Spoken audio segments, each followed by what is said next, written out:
সংগ্রামী আমির, ভাষা সৈনিক, কেয়ারটেকার সরকার ফর্মুলার রূপকার, বিশ্বের শত কোটি নির্যাতিত নিপীড়িত মজলুম মানুষের নয়নমণি, নন্দিত জননেতা অধ্যাপক গোলাম আজম, অধ্যাপক গোলাম আজম।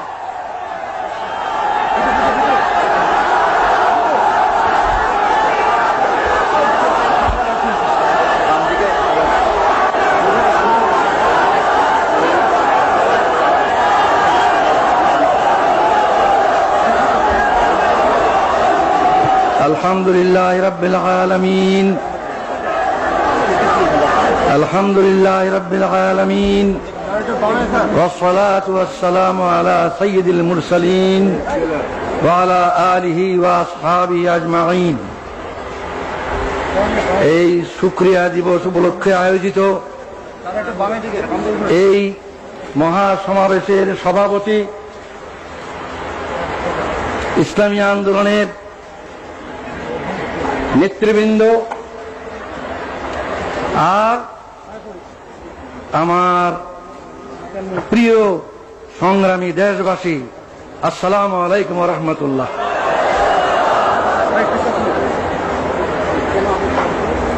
এই বাংলাদেশ আমার দেশ, এই দেশেই আমার জন্ম, এই দেশের রাজধানী ঢাকাই আমার জন্ম।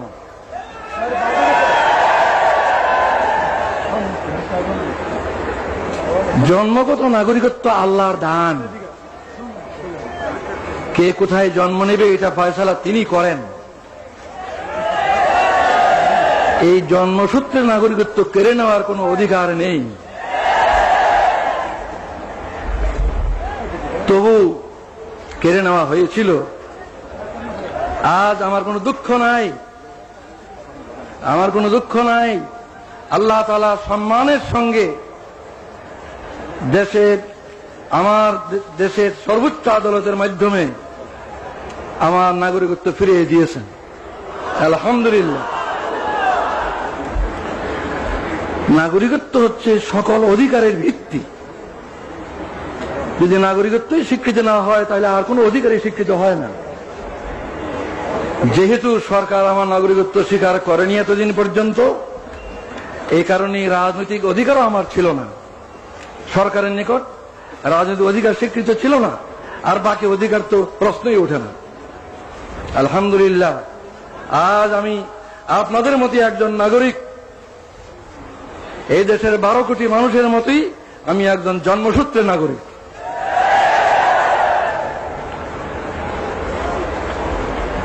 আজ 23 বছর পর আমার প্রিয় দেশবাসীর সামনে হাজির হওয়ার আমার সৌভাগ্য হলো।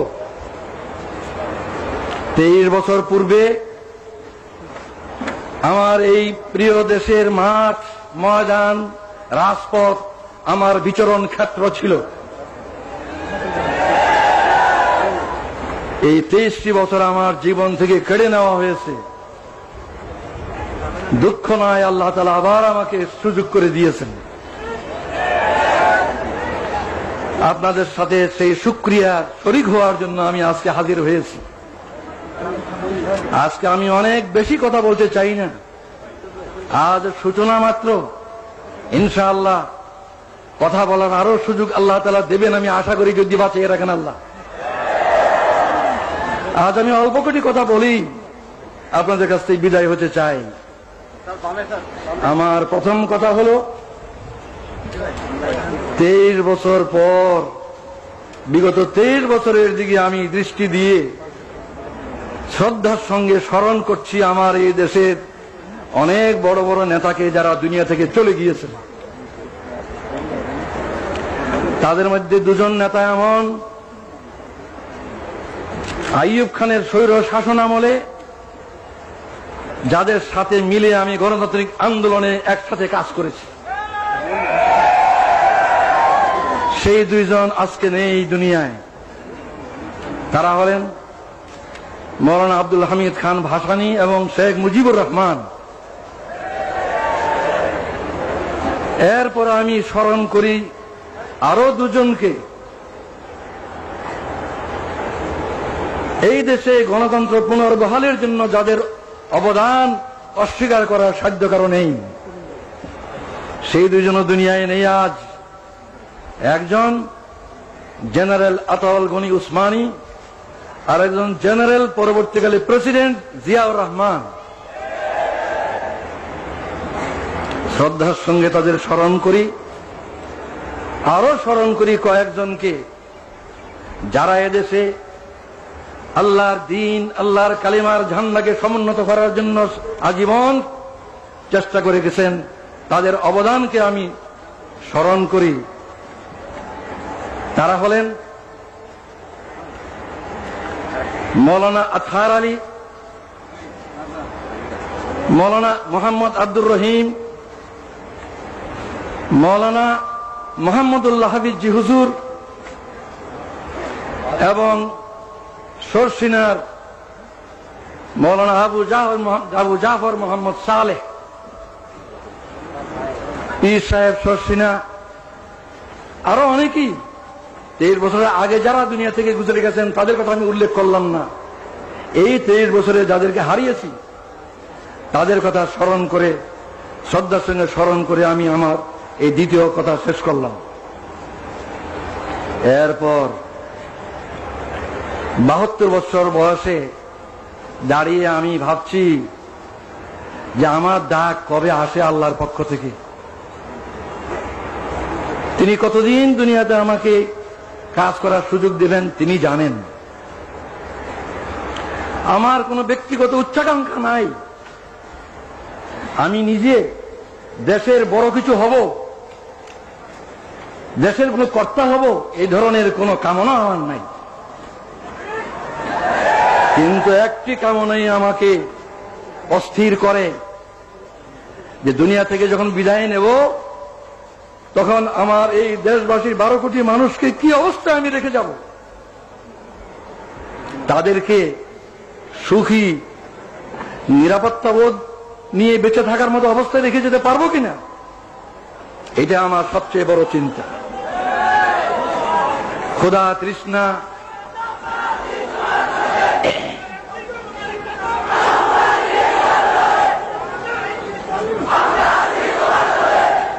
আমার এই সাধনা, এই চিন্তা কিভাবে এই দেশের স্বাধীনতা সার্বভৌমত্বকে হেফাজত করা যাবে আর কিভাবে এই দেশের জনগণকে সুখী করা যাবে। ভাত, কাপড়, বাসস্থান, চিকিৎসা, শিক্ষা, স্বাস্থ্য এগুলোর কারণে মানুষ কষ্ট পাবে না এমন অবস্থায় যদি রেখে যেতে না পারি, যাবার সময় যদি তাদেরকে সুখ শান্তিময় অবস্থায় দেখে যেতে না পারি, তাহলে এই জীবনের সার্থকতা কি? এটি আমার একমাত্র ধান্দা। এই কথাটা চিন্তা করা সহজ, কাজটি সবচেয়ে কঠিন। কিভাবে আমাদের এই দেশের লোক এই দুর্নাম থেকে মুক্তি পাবে যে এই দেশ নাকি গরিব এবং ভিক্ষুকের দেশ, সারা দুনিয়ায় এই বদনামের বোঝা আমরা বয়ে বেড়াচ্ছি। এই দেশের লোকের উন্নতি হোক, এই দেশের লোকের এই বদনাম ঘুচুক, এটি আমার সবচেয়ে বড় সাধনা, সবচেয়ে বড় কামনা। এই বিরাট কাজটি এমনি এমনি হবে না, কোন এক দলের পক্ষে সম্ভব হবে না, কোন দলীয় সরকার একলা পারবে না, অনেক সমস্যা।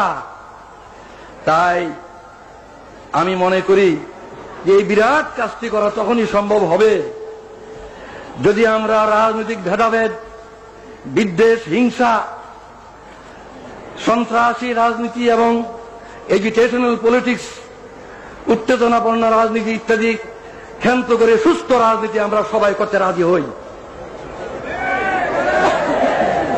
আমি মনে করি যে দেশ গড়ার চিন্তা ভাবনা যাদের আছে তারাই রাজনীতি করেন,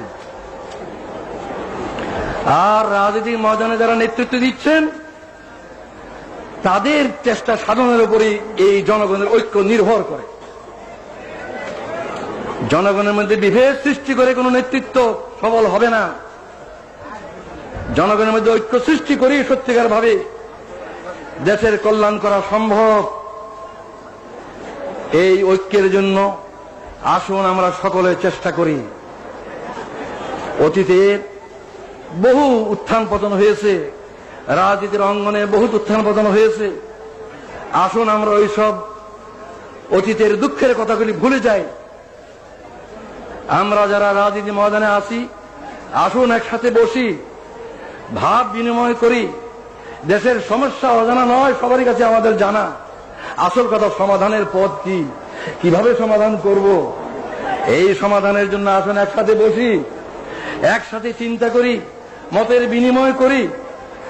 আমরা ঐক্যবদ্ধভাবে চেষ্টা করা ছাড়া এই বিরাট কাজ কিছুটি সম্ভব নয় বলে আমি বিশ্বাস করি।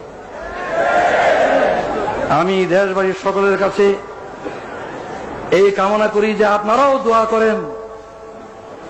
আমি এই চেষ্টাই করতে চাই, প্রতিটি রাজনৈতিক নেতার দুয়ারে দুয়ারে আমি যেতে চাই,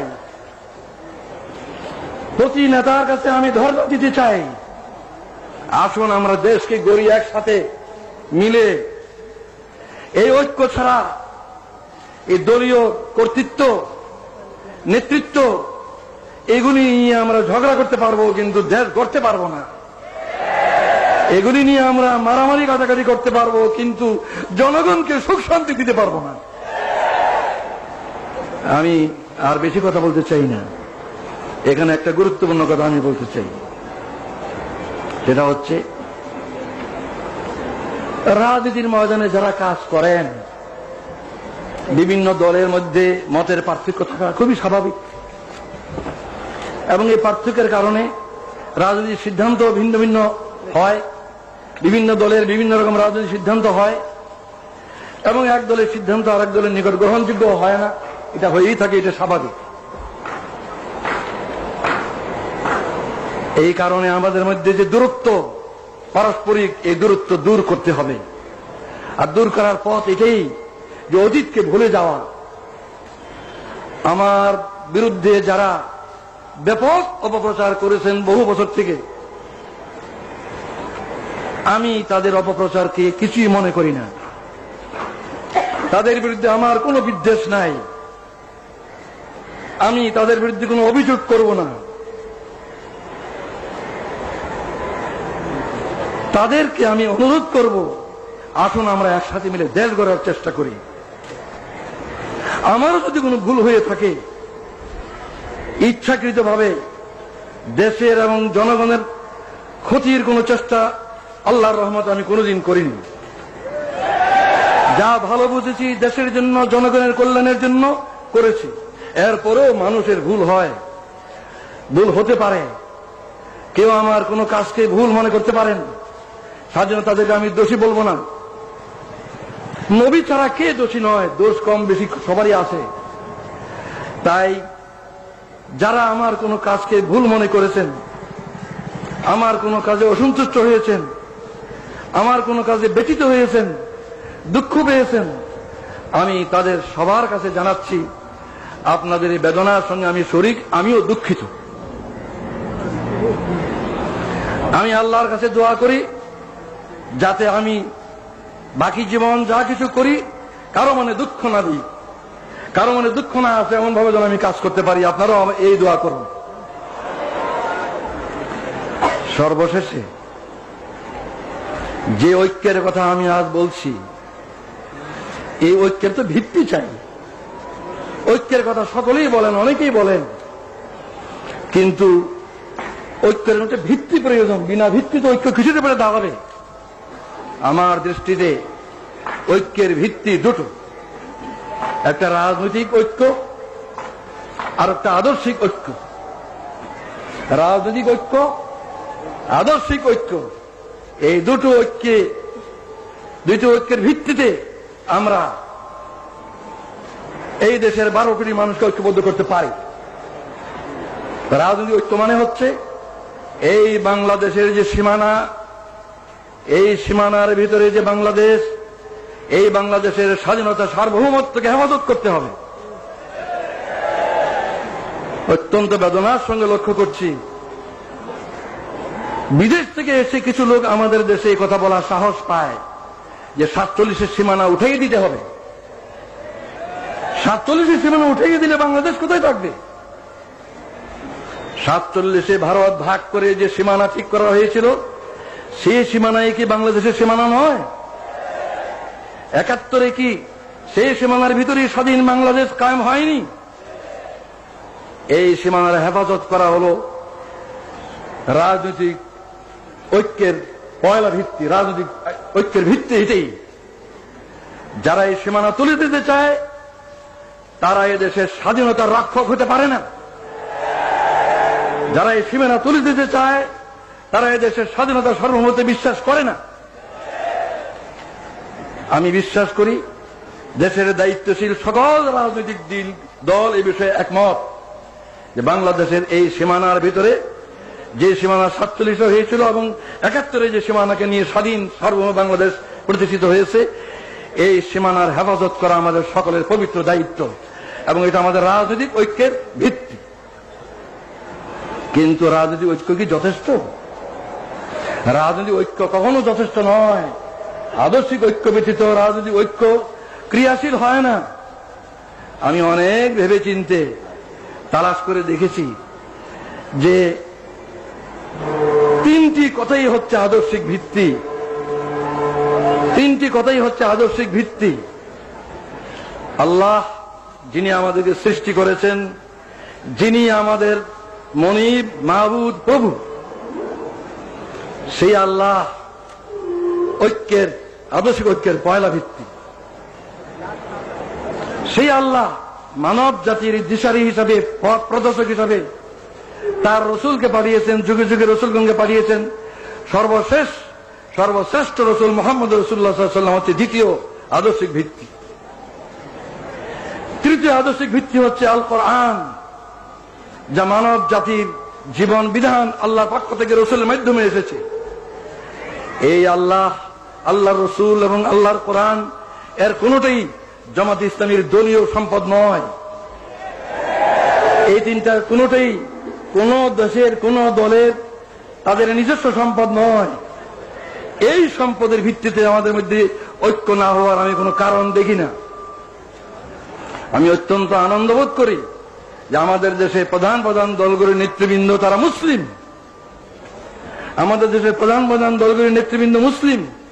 তারা নামাজ পড়েন, হজ করেন, কোরআনকে তারা অস্বীকার করতে পারেন না। নামাজ, রোজা, হজ এগুলি কোরআনেই আছে, তারা এগুলি করেন। সুতরাং আমি কি করে মনে করবো তারা কোরআনকে পছন্দ করেন না? নিশ্চয়ই তারা কোরআনকে বিশ্বাস করেন। তাই আমি এই আকুল আবেদন জানাই,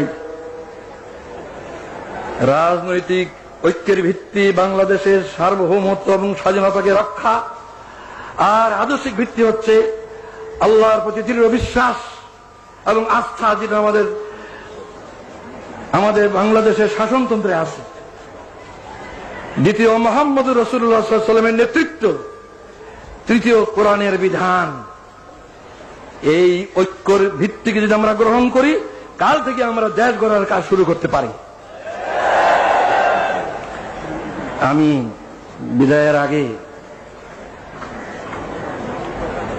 জনাব আব্বাস আলী খান সাহেব, যিনি এতদিন ভারপ্রাপ্ত আমির হিসাবে এই ভার বহন করেছেন, তিনি আমার চেয়ে 7 বছরেরও বয়সে বেশি। আমি 72 আর উনি 79। এই বয়সে উনি যে বিরাট দায়িত্ব পালন করেছেন, আমার কাঁধের বোঝা তার কাঁধে নিয়ে যে দায়িত্ব পালন করেছেন, সেজন্য এই সক্ষমতার জন্য আমি আল্লাহর শুকরিয়া জানাই। আমি তাকে মুরব্বী মনে করি বয়সের দিক দিয়ে। আমি তাকে অনুরোধ জানাই যে তিনি আমার জন্য দোয়া করবেন, যেন আমার বাকি জীবন এই দেশের কল্যাণের জন্য, এই দেশের জনগণের সমৃদ্ধি উন্নতির জন্য, সুখ শান্তির জন্য ঠিক মতো কাজ করতে পারি। আর জাতীয় ঐক্য সৃষ্টির জন্য যে আমি নিয়ত করেছি, সেই নিয়ত যেন আল্লাহ তাআলা আমার পুরা করেন। এই দোয়া করার আবেদন জানিয়ে আমি বিদায় নিচ্ছি এই বলে, আল্লাহু আকবার, বাংলাদেশ জিন্দাবাদ, জামাতে ইসলামী জিন্দাবাদ। খোদা হাফেজ। আসসালামু আলাইকুম ওয়া রাহমাতুল্লাহ।